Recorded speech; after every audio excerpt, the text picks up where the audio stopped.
And we're live. Welcome to the Lakers Outsiders. I ditched all the outsiders. I said, to hell with all of you. Enjoy your summers. Go out there. I'm basically Kobe Bryanting everybody. I'm not talking to any of my teammates. So I brought in two of my favorite national or other writers from all around the blogosphere, Adam Morris and Court Zierk. Adam covers all kinds of aspects of the NBA, nylon calculus, Denver Stiffs, hardwood paroxysm. How are you doing, Adam? Great, man. Thanks for having me on. Anytime, anytime. And then also we have Court, my fellow Rant Sports alumnus. You cover the NBA at large for FanRag, and then you cover more specifically Denver, the Nuggets for today's Fast Break. How are you holding up? Yeah, I'm really good. Thanks for having me on. Again, anytime. You guys are welcome anytime. Adam and I guess before we get going into the meat of the conversation, but Adam and I, we were both fortunate enough to be at the NBA Summer League. Adam, after a few beers and stuff, you and I both agreed that was one of the better weekends that we've ever had, right? And that was an awesome time. A few beers is probably an understatement.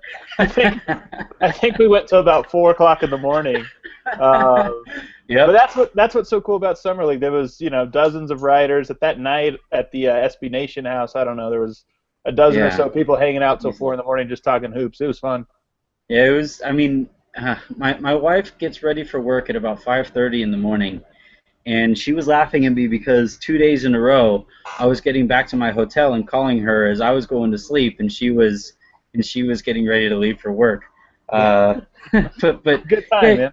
It was awesome. It was really cool to just kind of, I mean, the networking thing is one thing or whatever, but just to talk with a whole bunch of people, it's like it was this podcast times about 5 because there were so many people that were knowledgeable about the game that just wanted to talk about it forever. Sure. Court, it was the easiest type of networking because all you're doing is just being yourself and talking to people about hoops, and they're doing the same. So it was cool. Yeah, we got to get you out there soon, Court. We really missed you out there this past weekend or that weekend. I was gonna say I hate you both. I caught the Summer League games on NBA TV, but I had 3 kids hanging off my legs trying to fend them off. It's hard to pay attention to the game sometimes. No, we just had Fear the Swords guy hanging on our legs, during the conversation. So, Ryan, I'm just kidding, Ryan. If you're watching, which you probably aren't, you were awesome out there. But so I guess we'll just go ahead and jump into the actual reason we're here to talk about this. As I mentioned earlier, both Adam and Court have done a lot of work for the Denver Nuggets. They're both based, I believe, out of the Colorado area. Are you both in Denver? Yeah, I'm in a suburb of Denver, just real close. Gotcha. Yeah, Adam, same. Are you same kind of situation? You guys have grown up, I'd imagine, Denver Nuggets fans. Is that fair to say? Yeah, I was born and raised here, so I've been a Nuggets fan my whole life through everything that entails. I always say I'm much more of an NBA fan than I am a Nuggets fan. I started following them a lot closer in 2003 when they got Melo. I'm also the same age as Melo, so it's kind of that was kind of a motivation to start watching Denver more. But I'm more of an NBA fan, I'd say, than a Nuggets fan. Well, there's those in every fan base. But so I wanted to start then with the Nuggets and Lakers rivalry. You mentioned Carmelo Anthony. You guys very nearly denied the Lakers of one of their championships when the Lakers and the Nuggets played in the conference finals. We'll start with you, Court, since you're more you're born and raised a Denver Nugget fan. Do you have a favorite Lakers Nuggets rivalry memory? Well, so the first thing I thought of was what you were just referring to back in 2009 when we made it to the Western Conference Finals, but I wouldn't call that a favorite memory. My mind immediately, for some reason, went to the Ty Lawson dunk over DJ Mbenga. Am I saying that right? Mbenga? I can't remember how you say his name. I believe it's actually DJ Mbanged on. He got dunked on so often. I don't know if you remember that, but that kind of stands out in my mind as one of my favorite moments between the two teams. Right, right. I mean, they've had an underratedly fun rivalry between the two. Where I mean, you had the whole Eagle Colorado thing, and I think the more a fan base hates either the team or the player, the more fun the actual rivalry is. So it's been really cool. You know, those games, those Laker games out there in Denver, especially, are pretty ridiculously hateful. The thing you Uh, don't realize, though, Anthony, is that there's Laker fans in every part of the country, yeah. and Nuggets fans, the fan base out here, there's a passionate minority, I'll say, but whenever Hmm. the Lakers come to Yeah. town, it's 50% Laker fans, all wearing their Kobe jerseys, talking trash. Can't name another player on the entire roster except for Kobe, but Yeah. they fill up Pepsi Center whenever the They, Lakers are in town. same with the Bulls. They bring them out too. Yeah. Yeah, the Derek. I mean, I guess. I mean, Adam. One of the things we spoke about out there in Vegas were fan bases that kind of rub us the wrong way. Are those Kobe fans? They have to rank up there as far as your least favorite fan bases, right?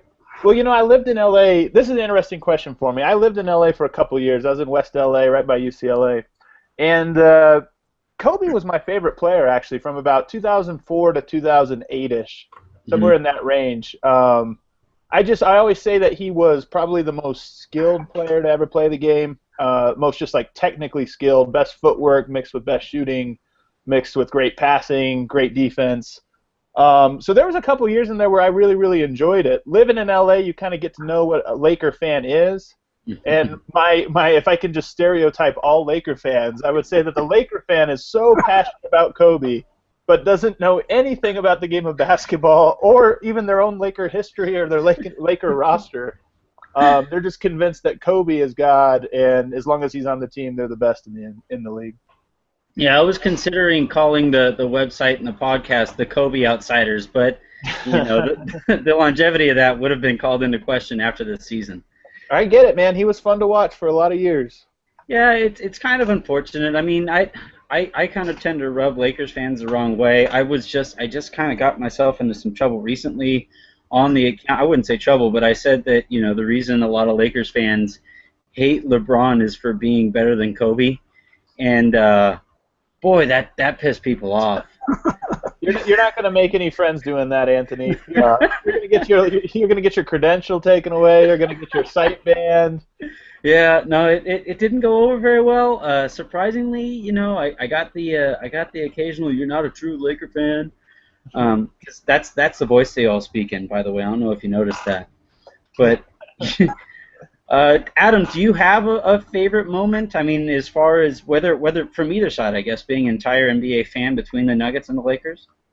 I really don't have a favorite moment of that rivalry, and I don't even consider it a rivalry. And the reason is, well, yeah, because the reason is the Lakers were just better. It's always funny when you go back and think, oh, this series went 6 or it went 7, it was close. Sometimes that can be deceiving, right? And that 2009 series, I think, is deceiving. We had 2 inbound passes stolen that swung the game, but I don't think they swung the series. The better teams tend to win those series much more frequently than they give them away.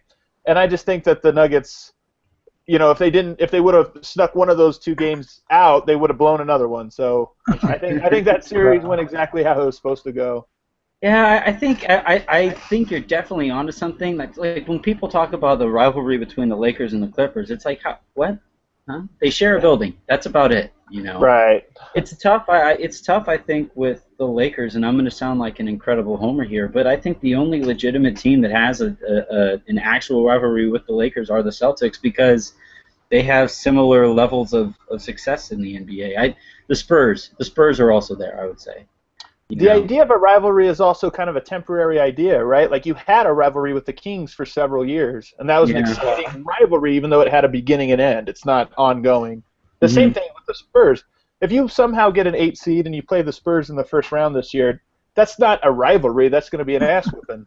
So sometimes rivalries can have a beginning and end. The Celtics one is one that kind of spans decades, so it feels like an ongoing rivalry. But other than that, you have shorter rivalries that last a couple seasons.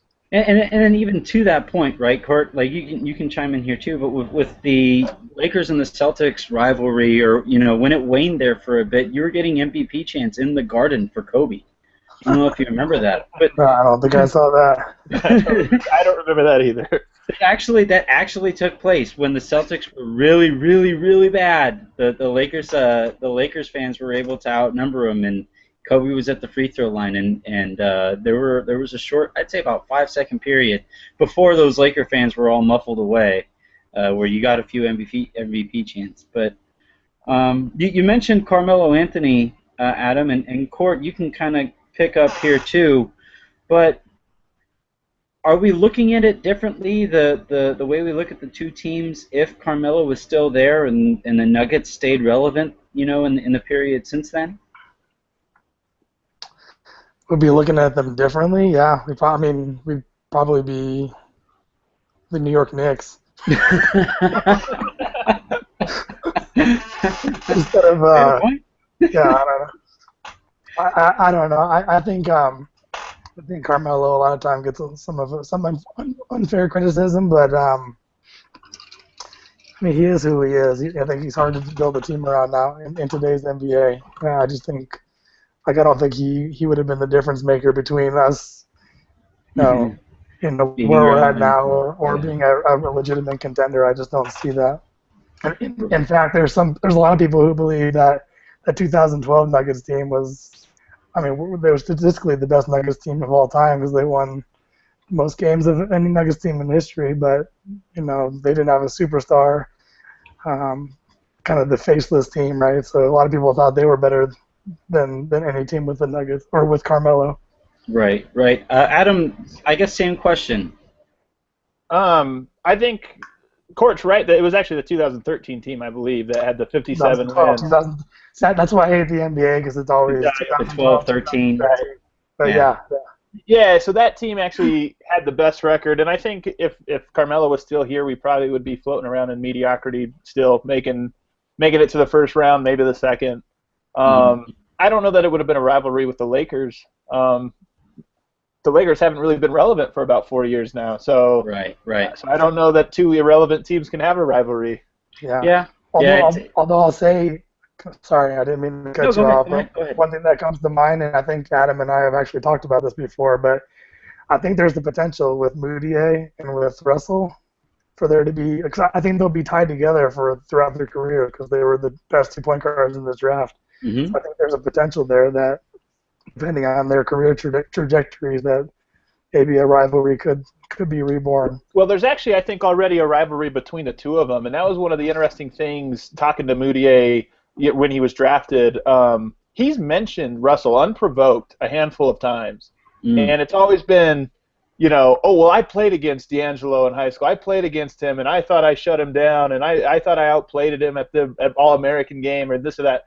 And you can tell, not in like an arrogant way or an angry way, but you can tell it's a little thing with Moutier at least that, going into freshman year of college, I was the better player. Now he's the higher draft pick, and I'm going to have to prove to you guys that I've always been better. So I think you're right. I think that'll be a rivalry that pops up here in the next coming years. Yeah. That's a perfect segue to the second topic we were going to talk about. It's impossible to not bring up Moutier and Russell when we're talking about the Lakers and Nuggets off seasons. I wish they were divisional guys, because then I believe they'd play each other slightly more often, right? It's like 3 versus 4 games. So that'd be in and of itself would make it a lot more fun. But the fact that I believe both guys, I don't think Russell has ever brought him up, but you can bet Moutier's comments have made their way to Russell. Sure. So they're going to be a couple fireworks when the two guys face off. The first time they play this season. Adam, what were your thoughts on Moutier during the summer league? Well, I'm impressed. He's the guy I think that's the biggest mystery to most NBA fans. His Draft Express profile is even pretty spotty just because of his time in China. So checking him out at Summer League was awesome. It was really my first introduction to him. He's incredibly poised, incredibly mature, incredibly intelligent, and incredibly strong. One of the things I haven't heard anybody mention, he's got pop-by forearms. it's kind of a unique. Some of the NBA players have really unique like physical features, either big hands or really long arms or this that. He's got Popeye arms, and the reason I bring that up is because so many times he drives to the basket, or at least in summer league, he'd drive to the basket and kind of just flick the ball. It wouldn't be an all-up wind, toss. He'd just kind of flick it, and the ball would go 40 miles per hour all the way across court, hit the guy right in the, right so he's ready to shoot. That's a skill I see LeBron do. I see John Wall do it. I see James Harden do it. Ginobili, some of those guys. He's got that, and I think that's an elite NBA skill. So I'm impressed with him. I think his offense is going to be there from day one, other than his shooting. And then he's got all the tools physically to be a great defender. So I'm fully on board the Moutier bandwagon. Yeah, make that too. I thought I was going to have to carry a bucket of cold water with Adam, as it's just in case Moutier just walked by us in the hallway. Like, I was a little worried about him. Well, hey man, I got no shame. Yeah, well, people love him here. I mean, like, people in Denver are desperate for someone to cling on to and someone to save the franchise, and he, so far he fits the bill in terms of just, his ability to demonstrate leadership while also excelling on the court. And honestly, at all times, he has the best court vision of anyone on the floor at all times, at least from what I've seen so far. And he makes passes that very few people in the NBA can make. And the other thing about him is and you might not know this from being outside of Denver, but we're a mid-sized market, small mid, but we have kind of the reputation around the NBA of nobody wanting to go there. A lot of people don't see the difference between Salt Lake City and Denver or Oklahoma City and Denver, where it's pictured as this really boring, ugly town. And one of the things that has happened with the Nuggets this summer is that they've kind of gotten rid of the players that don't want to be here, and the guys that are here have really embraced the city. Chandler wrote basically a love letter on his Instagram to the city of Denver, talking about what a great city it was, what a great organization the Nuggets are.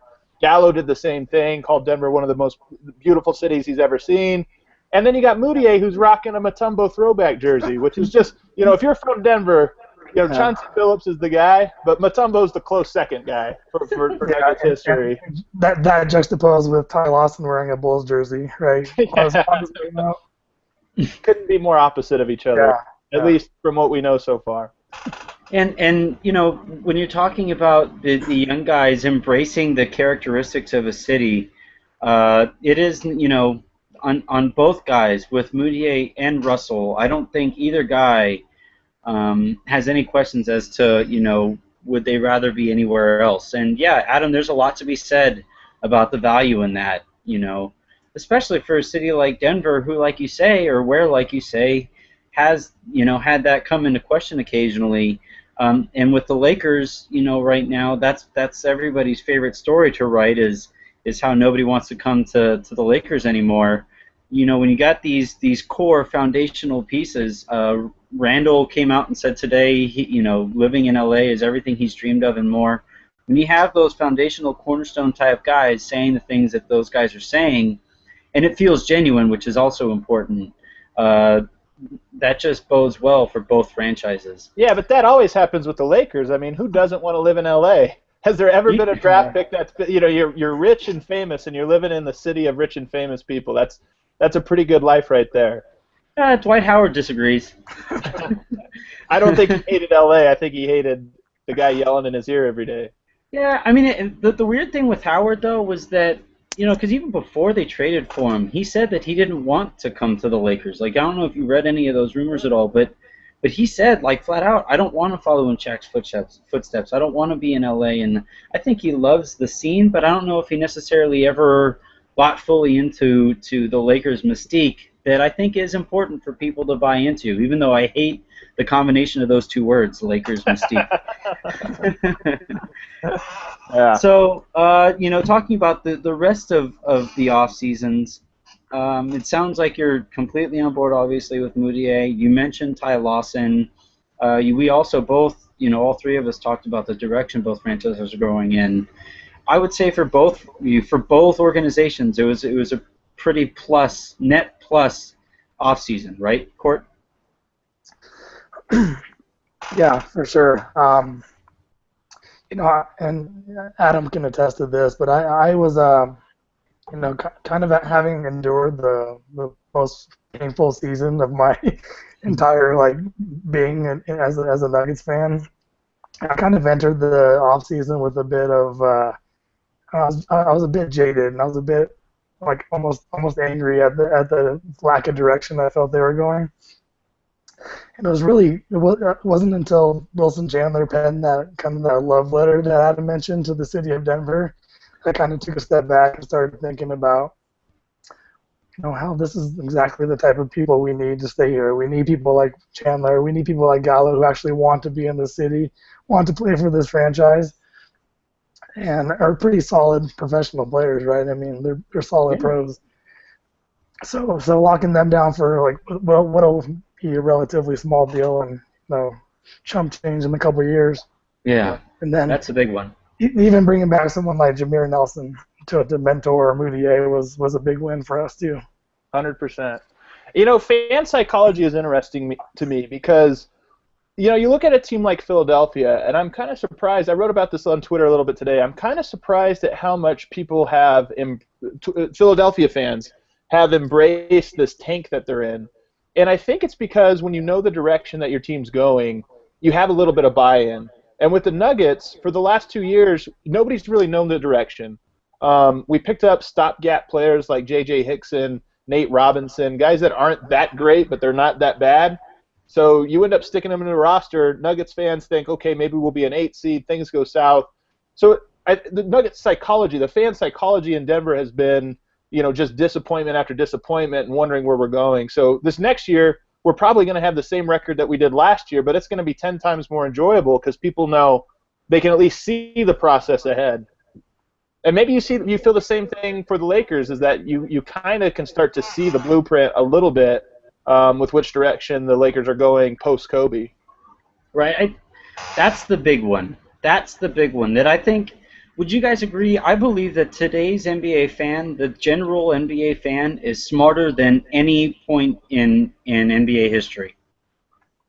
And in being interested in the transaction and you talk about franchise direction, all that stuff, I think right now this current generation of NBA fan picks that up better than any other, right? I would agree, but I would only say this. The reason I agree is because I live inside of a bubble, right? Like I don't have a lot of NBA fans here in Denver that are my friends from growing up or from college or this or that. A lot of the people I talk hoops with are online.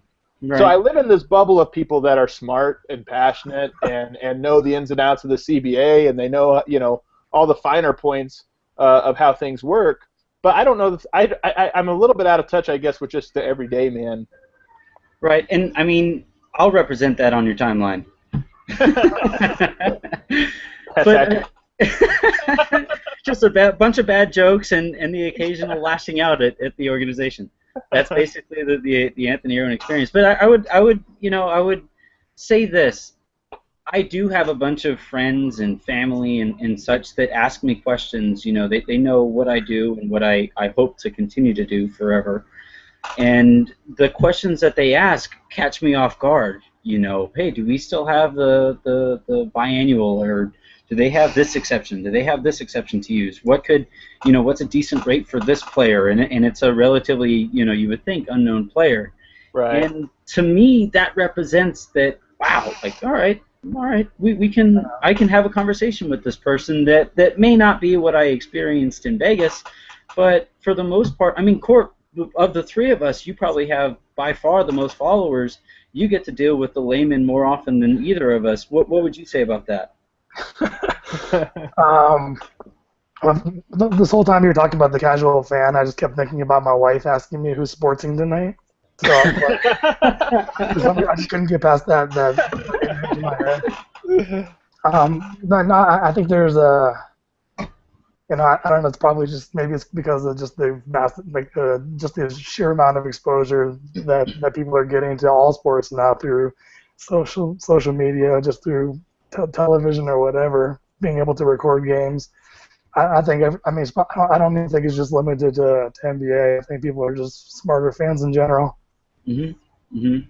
I think it's that, and I think it's also a product of one of my favorite Dan Le Batard lines, where the transaction has taken the place of the actual action in terms of what people are really interested in.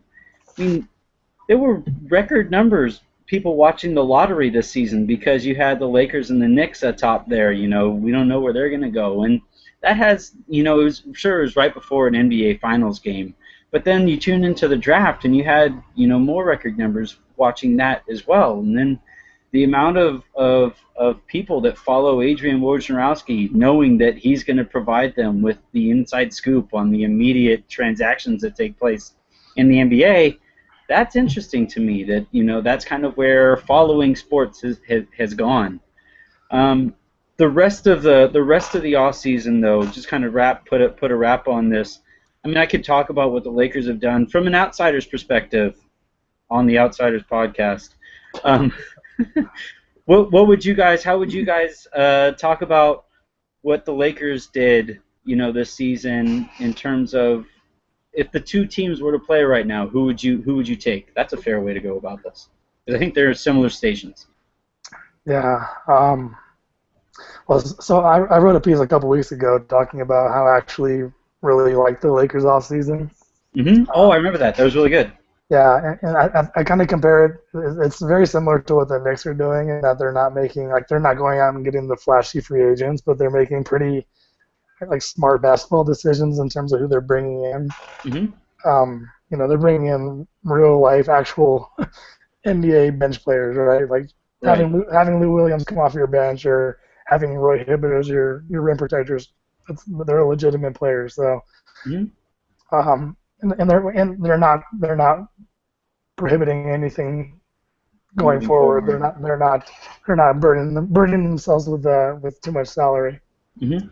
But I happen to think that the Nuggets may actually be like one of the worst teams in the NBA record-wise this year. And I think I probably lean towards taking the Lakers in a head-to-head match.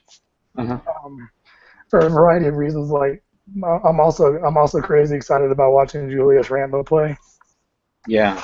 I think he could be one of the kind of the breakout players of this year. I sure hope so.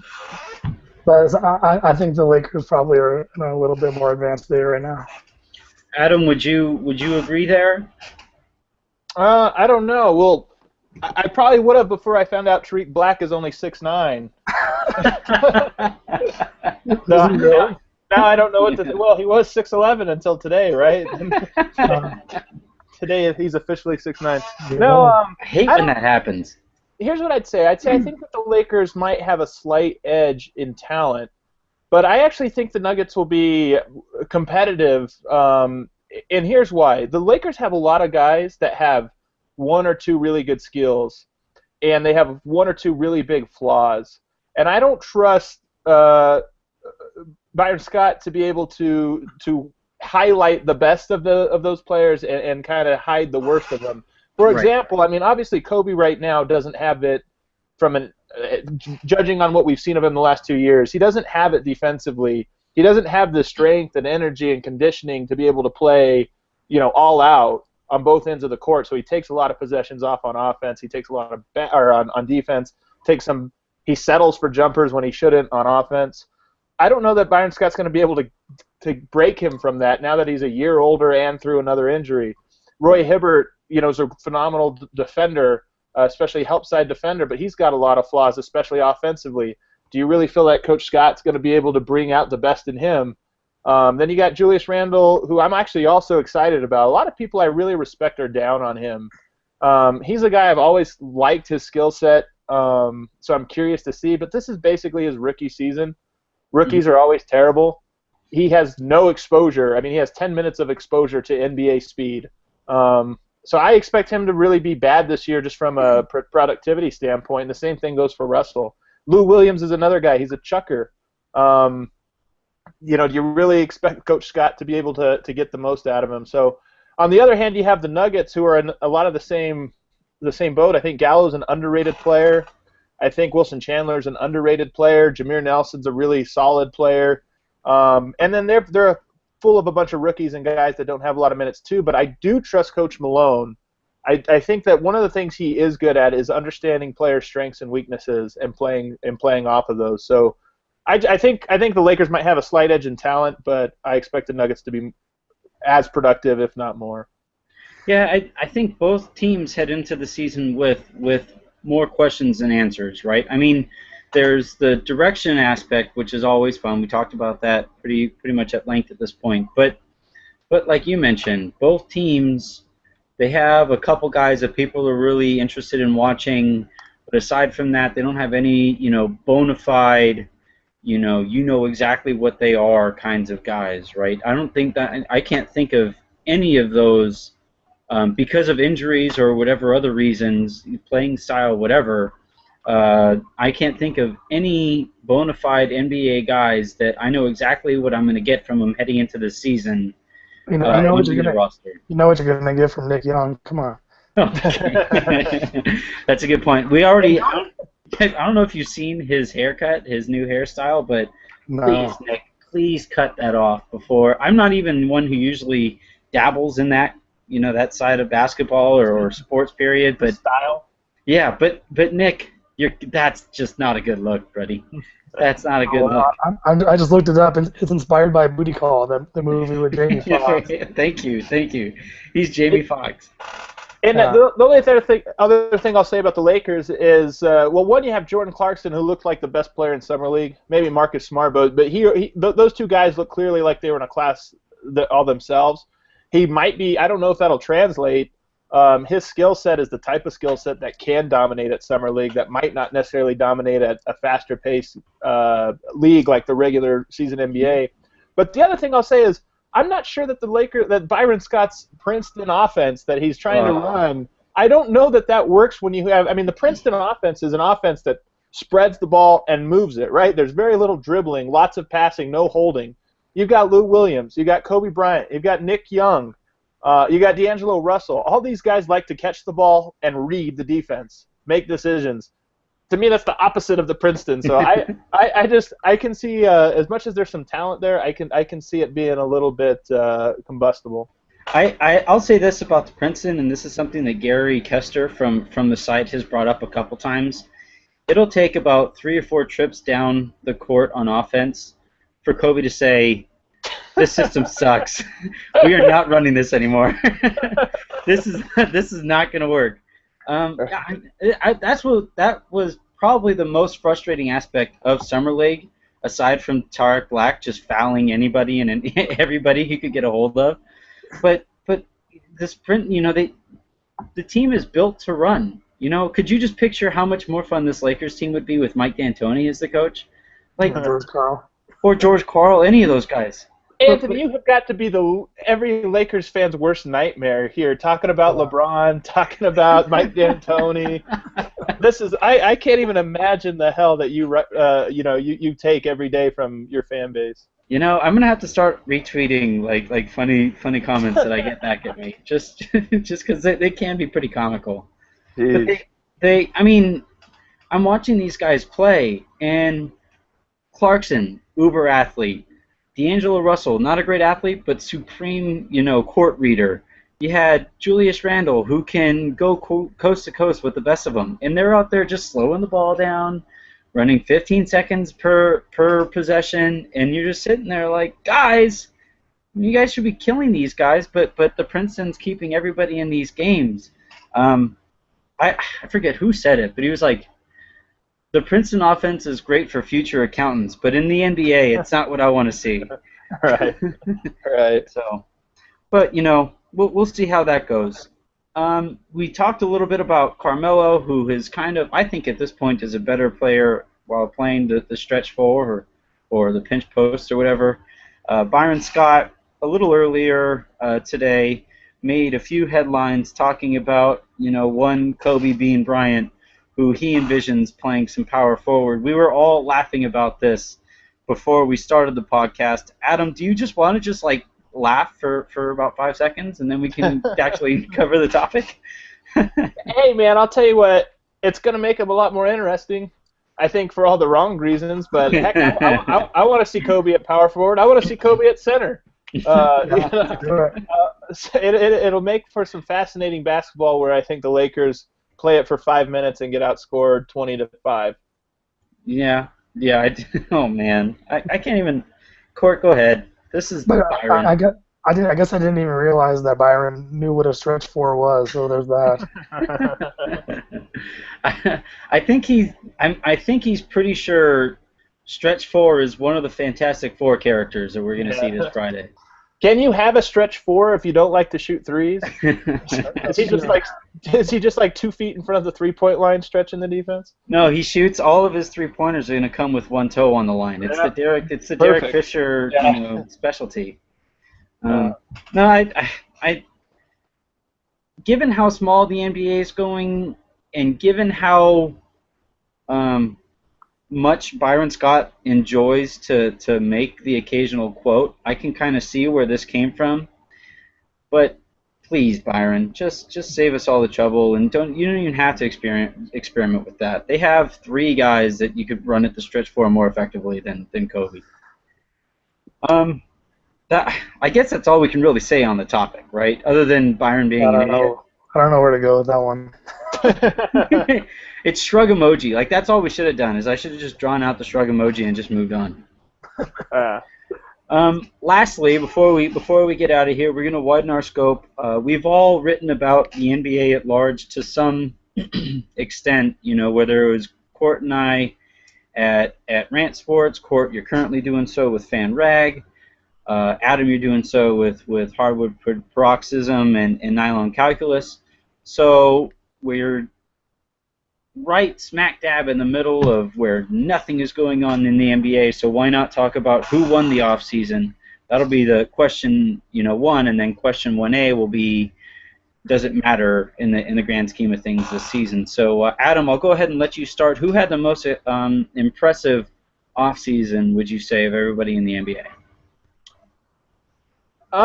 Yeah, it's a little tricky to say who had the most impressive one. I guess I'll save my thought for the second half of this. But obviously, San Antonio made an interesting splash.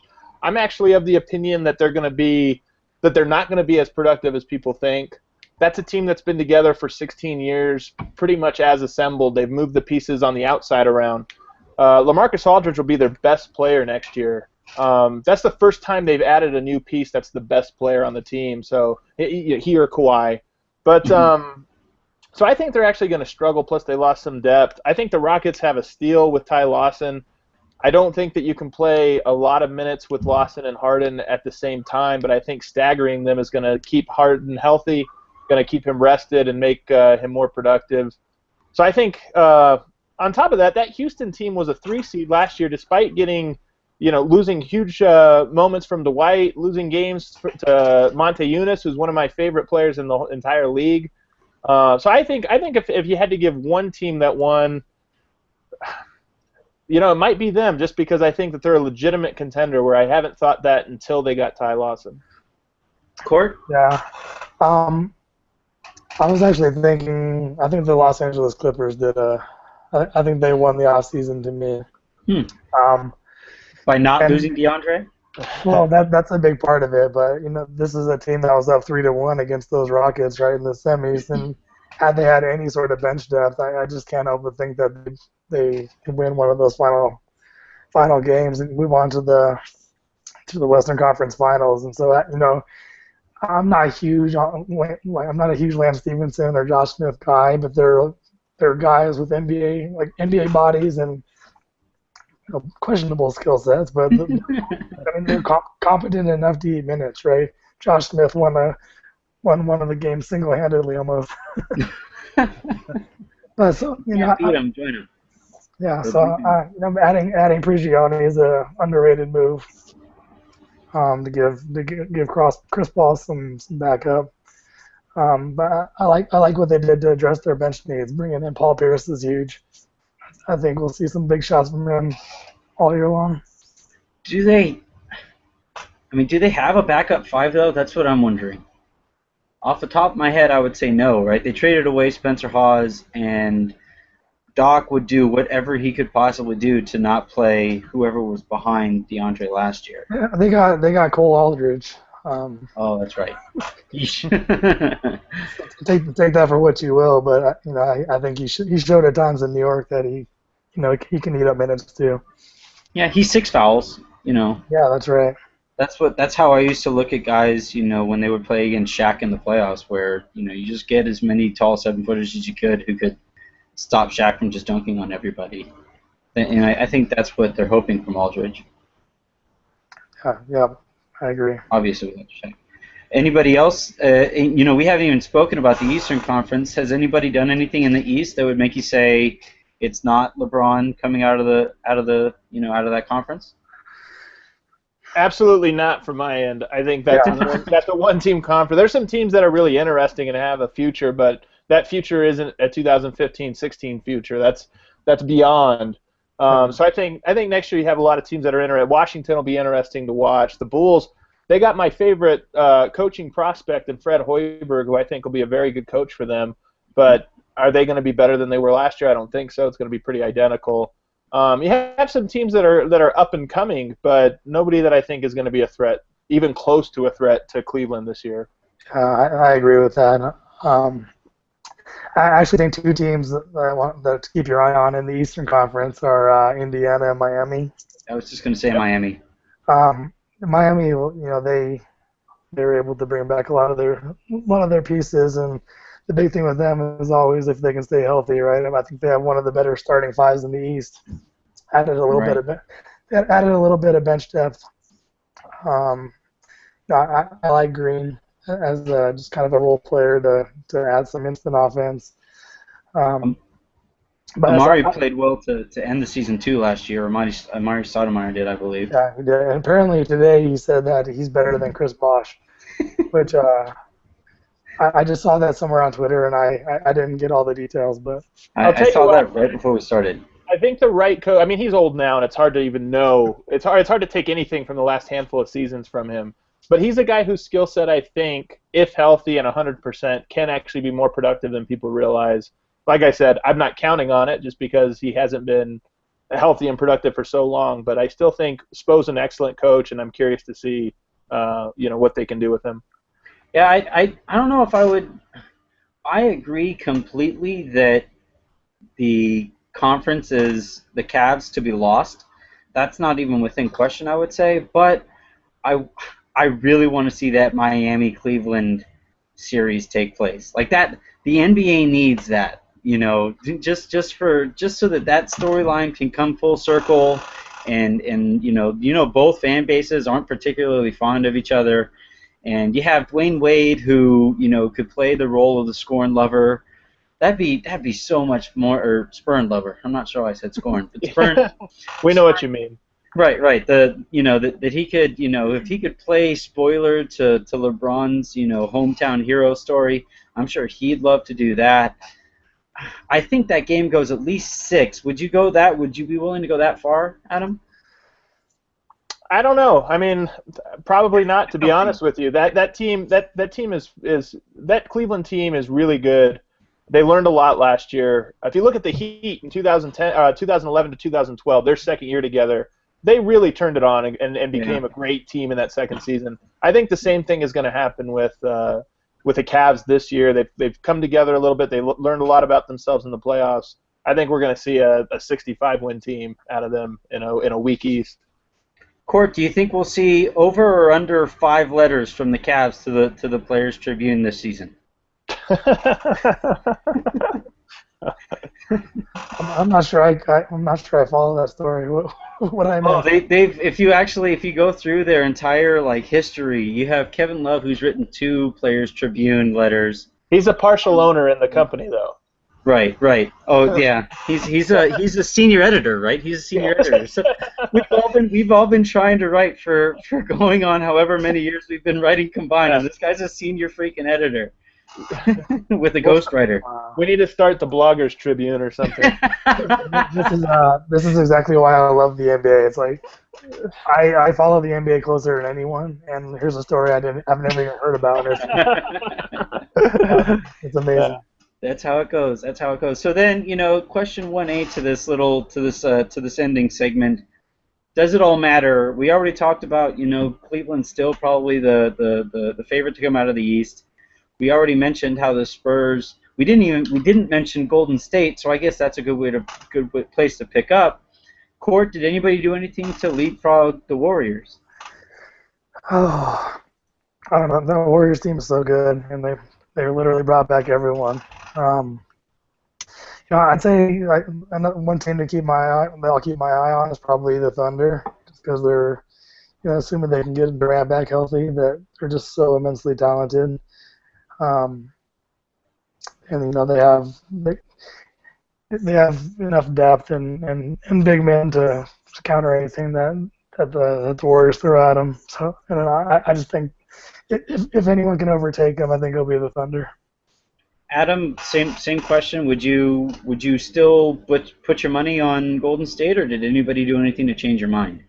The funny thing is, the Golden State won 67 games last year. They had a plus 10.5 plus minus differential average for the season. They beat the heck out of everybody in the playoffs. I know the Cavs snuck 2 wins out, but they still look like the dominant team in almost every single game, and yet they're still underrated. So, That's crazy. it's ridiculous how people look at this team and go, well, they got a lot of breaks. They didn't have to play the Spurs, or they didn't have to play Oklahoma City, or that. This They were team fully won healthy. 67 games. Right. So no, I think some teams made some great moves, some interesting moves, got better. I actually agree with Court. The only team that I think has a chance against them, assuming health again, the Warriors do have to keep their depth is part of what makes them so great, and their versatility. So they do need to maintain some type of health heading into the playoffs. But assuming that, I do think the Thunder are the only team that would be an interesting matchup for them, and that's just because of the talent of Durant and Westbrook and Ibaka to a certain extent. Their defense is so on a string and so on point and so great, but there's no defense for Durant. He just scores. He just shoots over you. He makes a little move and he shoots.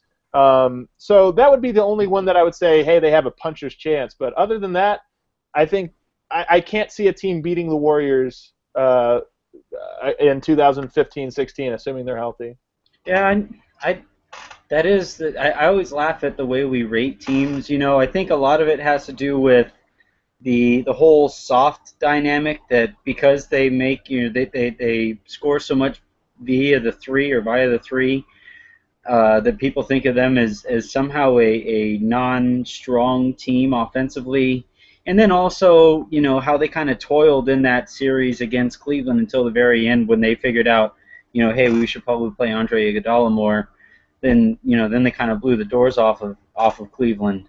But yeah, I think 538 had them as the best team of all time statistically last season, right? When they crunched all the numbers. Yeah, I wouldn't go as far, as to say that, but they definitely are a unique team, and they're unique in that their ability to shoot threes. They're unique at their ability to get to the basket, play small, play big. Their versatility, number one offense or number one defense, number two offense. I mean, this team is ridiculous. If they're not the best team of all time, they're in the conversation. They're in the top 5, top 10 teams of all time, and I think it'll be this next season that people finally realize that. And people start to say, heck, this Warriors team has the makings of a dynasty. You're preaching to the choir when we're talking about, pulling apart that actual list. None of the Showtime Lakers were in the top 10 there, to which I say, if your stats tell you that none of those teams were in the top 10 ever for the NBA, you need to go rethink your stats. Yeah. The way you're crunching numbers isn't quite, compiling properly. Right. Court, so do you have any final thoughts before we wrap this up? Oh, I don't know. I'm just watching the Hardwood Classic game between the Kings and the Lakers. I think was that 2001 game one? Is it game? Which one is it? Because there's Game 7, which everybody hates. Everybody but Lakers fans hate that game. Or if it's one. Yeah, that was the rigged one, and then Game 6 was the one where Robert Horry sunk the three-pointer. It's actually game one. I don't remember this one. Whoa, that one! I think the Kings won that one, if I'm not mistaken. Anyway, sorry. Well, either the Kings won or the Lakers pulled it out in overtime in Sacramento. I'll let you know what happens. Spoiler alert.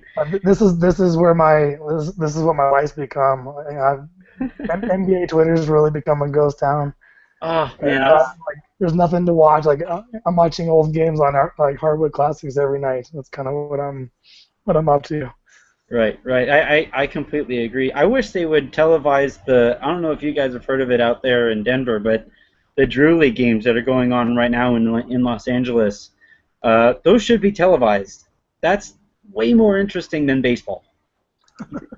There's a market for that. I mean, I don't know. Yeah. It's going to take the right businessman, but there's a market for filling this 2-month void that all NBA junkies like us have. That's giving some kind of content like the Drew League would be a perfect candidate for that. Yeah, that'd be a lot of fun. That'd be a lot of fun. So on that note, I'm going to go ahead and get ready to sign off here shortly. Thank you very much, Adam, for coming on, and thank you very much, Court, for coming on. Do you guys have anything to plug before we get out of here? Anything coming down the pike? Nope. Follow me on Twitter at Adam_Matez. Or, like I said, check out Nylon Calculus, Hardwood Paroxysm, and Denver Stiffs whenever you want to catch some National or Nuggets news. Same thing, Court. Anything for you to plug, and anything that you're working on immediately? Yeah, follow me at Zierk on Twitter. Really just trying to fill the void of the summer, trying to come up with any creative articles I can to put out there on FanRag or today's Fast Break. So I may be stretching for content, but watch out anyway. Yeah, it's a whole bunch of top 5 Lakers moments of all times that are out there right now. Clickbait. All right, guys. Well, thank you guys very much for signing on. If I can find my mouse, I will get this thing off of the air. There it is. All right. Talk to you guys later. All right, thanks.